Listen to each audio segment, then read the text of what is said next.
ভাই এবং সকলকে মুক্তির জন্য আজকে আমরা এই মানববন্ধনে উপস্থিত হয়েছি।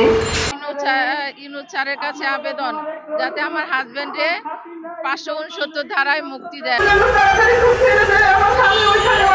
20 বছর হয়েছে, আমার ভাই ভাতিজা ভিতরে আছে, এদের মুক্তির জন্য আমরা দাবি জানাচ্ছি। মিথ্যা মামলা দিয়ে হয়রানি করছে এই 20 বছর জন্য। 20 বছর আমার নাতি আজকে 20 বছর ধরে জেলখানার মধ্যে, জায়গার সম্পদ কিছু নাই, আমরা পথের ভিখারি হয়ে গেছি গা।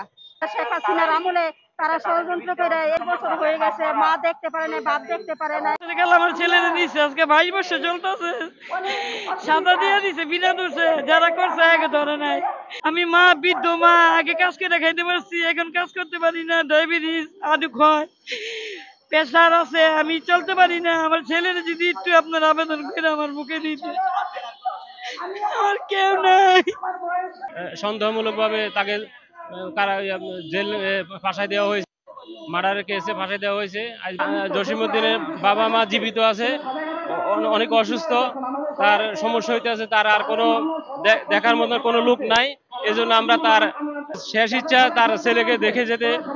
2 সাল থেকে আমার বাবা বন্দি আছে, মিথ্যা মামলা, কারাদণ্ড, মিথ্যা মামলা আছে।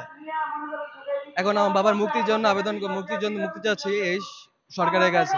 থেকে এসেছি আমার বড় ভাই সৈয়দ হোসেন, উনি মার্ডার মামলা, মিথ্যা মামলা আসামি। ওনাকে দীর্ঘ 20 বছর যাবৎ মামলায় কারাগারে হাজত খাটতে হয়েছে। ওনার মামলা আমরা নিঃশর্তে মুক্তি চাই।